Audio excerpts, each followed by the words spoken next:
Okay. So let's go to Proverbs 4. My son, give attention to my words. Incline your ear to my saying. Let them not depart from your sight. Keep them in the midst of your heart. For they are life to those that find them in health or medicine. The word mark, health is medicine to all their flesh. You know, it says, my son, pay attention to your words. It means pay attention to the word only. If you got a Bible at home or you're following along, you should write the word only. Because there's lots of words that are coming at you.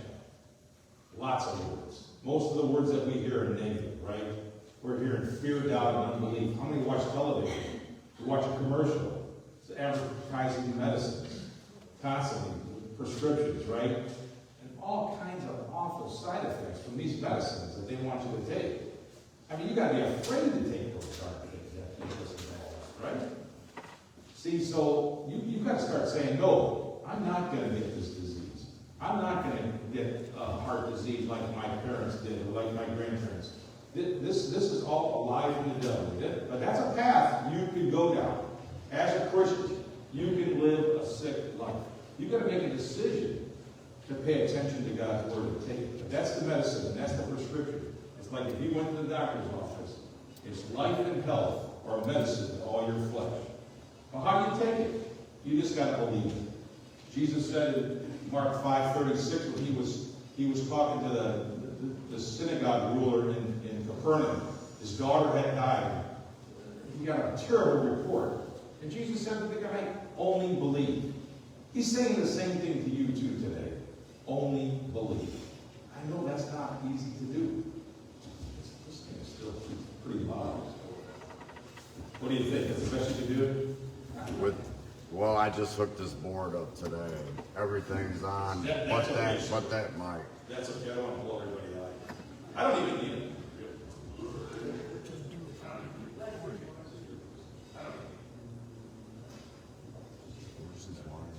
Anyway, I don't even need it. Let's keep going. The next Bible verse is Psalms 107, verse 20. Look what it says right here, Psalm 107, verse 20. And he sent his word and healed them and delivered them from all their destruction. This has always been God's method for healing. His word. You got it right here in front of you. You got to learn to recognize that this is way, way more than a book. If you think this is just a book, you're going to get stuck. You see, remember one time being in a men's Bible study one time, and I was talking to them like this, and I was telling these guys to fall in love with the Word of God. And this one guy stands up and says, what are you talking about? You can't fall in love with a book. See, because he didn't get it. He doesn't get it that this is Jesus. You read the book of John sometime. A real good book for all of you to witness to somebody is tell them to read the book of John. John chapter 1, it says, in the beginning was the Word, and the Word was God. And then you drop down to like verse 14, and it says, and the Word became flesh. Wow. Think about that. This Word is the character of Jesus himself. And you get a hold of this, and you start meditating on this, and you start living this book, I'm going to tell you, you ain't going to have time to be sick. Energy is going to start to come through your body. This is what we found out getting older. You got to have energy, man. That's health. Who wants to get sick, get better? Get sick, get better. Worry about this season and that season. Forget about all that.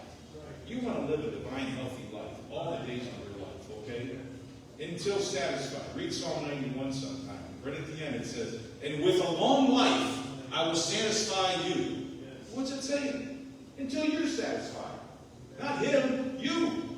So you got to say in your heart, no, I'm not satisfied. I'm going to keep going. And that's the heart attitude that you need to have, okay, towards it. Because the Lord wants to give you that divine health. And if you're not living it right now, it can change today. It can change today. Let's look at how this verse ties together the promise of healing. Let's look at Matthew 8, 16 and 17. Let's see what that says. When the evening had come, they brought unto him many that were possessed of devils. And he casted out spirits with his word, and healed all who were sick, that it might be fulfilled that was spoken of Isaiah the prophet, saying, Himself took our infirmities and bare our sicknesses. Matthew 8, 16 and 17 are tying an Old Testament prophecy of Isaiah 53, verses 4 and 5, that talks about the stripes of Jesus on the cross would heal our wounds, would heal sickness, would heal disease. Not some disease, all disease. And it's tying those two things together with this event that's happening in the book of Matthew and telling you as the reader it's physical healing. Not just spiritual healing, emotional healing like you could have learned in church all your life, like I used to learn. No, it's physical healing.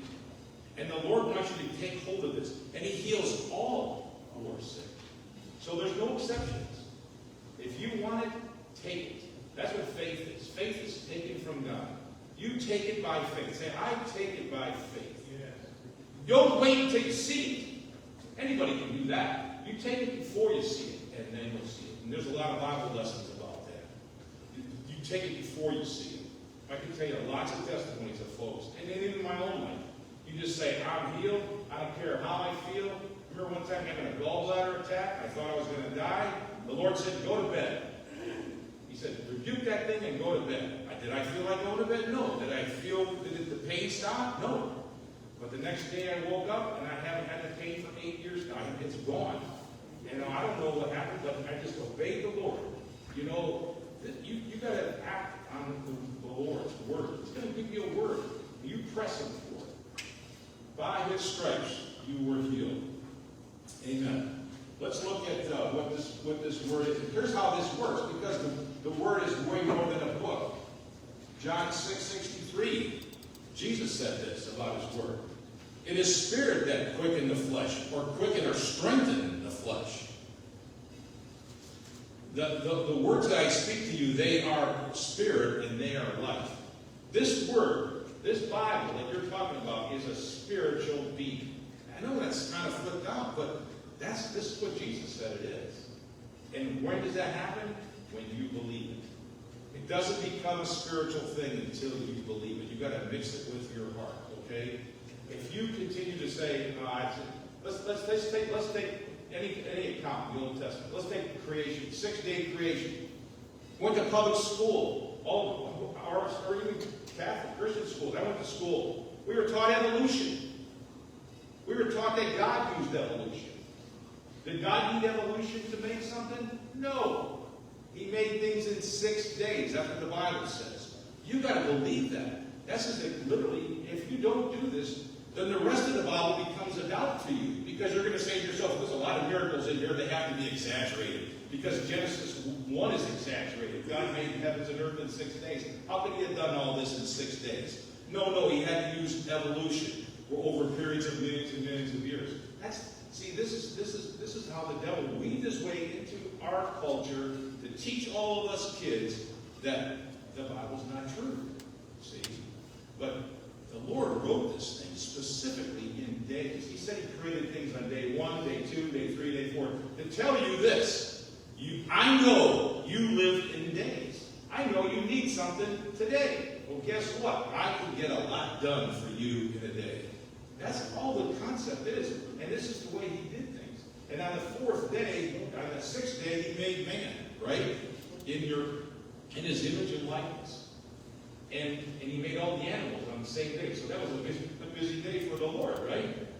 And so you can go through your Bible. I don't have time to tell you this right now, but that's the same day He made dinosaurs.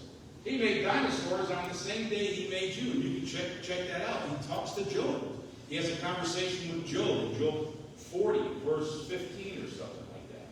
And He tells Job, He says, Job, check out Behemoth. That's a dinosaur. Look at him, He says. I made him the same day I made you.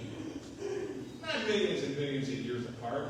And if I don't know if you guys spend any time studying this out, but you'll find out that Noah had dinosaurs on the ark. They weren't giant dinosaurs. They were small baby dinosaurs. And all this stuff we were taught is a lie, because the Bible is true. Its word is spirit. Its word is life. You can trust Him what he said is true. Look at this verse of Timothy, Titus, right? Titus 1. What does Titus 1 say? 1 through 3, right? Isn't that the next verse? Paul, a servant of the Lord, and an apostle of Jesus Christ, according to the faith of God's elect, and the acknowledging of the truth, which is after godliness, in hope of eternal life, which God, he cannot lie, promises before the world began. See, God can't do anything he wants, right? He can't lie. His word is true. And if Genesis 1:1 says, in the beginning, literally it says, in Hebrew it says, at the beginning. Because it's trying to tell you that at a point in time, space, world began. Okay? And so, at the beginning, God made the heavens and the earth, and then he goes through creation. All this stuff. Noah's Ark, you can go all through all these accounts. And you can watch History Channel, and they're going to tell you all this stuff is not true. And they're going to tell you that, our earth is 4.5 billion years old and all this stuff. I got to tell you, the Bible's true. And you have to reconcile this in your heart in order for you to receive healing today from the Word of God. You've got to recognize that what you're reading in these accounts about Jesus healing people is not exaggerated. It's the absolute truth. You've got to believe. Look at it. We trust in a God. We believe in a God we've never seen before, right? Why is that? Because God changed our hearts. We all know that. We all know that we're different. We talk different, we act different, we think different, right? We know God is real because he changed our lives. Amen? And we are believing in a place we've never seen before, heaven. But we know we're going there. Because Jesus said that in John 14:3. He says, now I go to prepare a place for you. Right? John 14:3. Now I go to prepare a place for you. And if it wasn't so, he said, I would have told you. Isn't that awesome? Isn't that awesome? I mean, we can lock into that. We are in a good place today. This church is in a good place today. From here, healing is going to go out because you're going to have this word in your heart that you know your Bible and you know the truth. And you're going to lay hands on a sick person and they're going to get well because Jesus lives on the inside of you and you know the words you speak, Jesus' words are going to come out of your mouth. You see, this Bible nothing happens until you believe it in your heart and confess it in your mouth. Just like you got saved, right? Romans 10, 9 and 10. I remember when I first got born again, Romans 10, 9 and 10 came alive. And some years later, I had a dream from the Lord that the Lord was a football coach. And he was walking up and down the sidelines. And he was yelling, run it again to his players. And I kept thinking, what in the world's going on here, Lord? And under his clipboard, he had one play on his clipboard. Romans 10, 9 and 10. Believe in your heart, confess with your mouth. Believe in your heart, confess with your mouth. Live your whole life this way, and you can get all the blessings from the Lord the same way. Believe in your heart, confess with your mouth. Run it again, all day long. You're going to have a good day. Just believe in your mouth, in your heart, and confess it in your mouth. Amen? Amen. That's how you do it. All right. Let's keep going. John 17:17. Thy word is truth. Right? Sanctify them through the truth. Thy word is truth. Sanctify means separate, set apart. Okay? So, you don't have to live like the Amish to be set apart. You can be in the world, but not of the world. You can, be on Facebook. I'm not on Facebook. You can be on Facebook. God bless you if you are. I don't know how you handle it. But, you can mix it up. You can mix it up with the world, but you don't have to be of the world. Jesus will sanctify. You're sanctified by his word. Receive his word. His word is truth. Not the truth. Not a truth. The truth. Amen. You'll hear this in the culture. People will say, well, this is my truth. No. There is but one truth. Okay? And that's Jesus Christ, sanctified. Jesus Christ died, buried, resurrected. That's the truth. There is no other truth. There is no other God. You gotta shake that out. Our culture wants to embrace this relative truth stuff. Not so. One truth. And then, really important that when we talk about getting into the Word, what it's doing is renewing your mind. 3 John 1:2 says this. 3 John, beloved, I wish or I pray above all things that you may prosper and be in health, even as your soul prospers. Your soul has to prosper. Your soul, that's your thoughts, emotions, the will, intellect. Health is tied to a prosperous soul. What are you thinking about? If you don't have a revelation of what this Bible is, the truth of God's Word, you can't be in good health.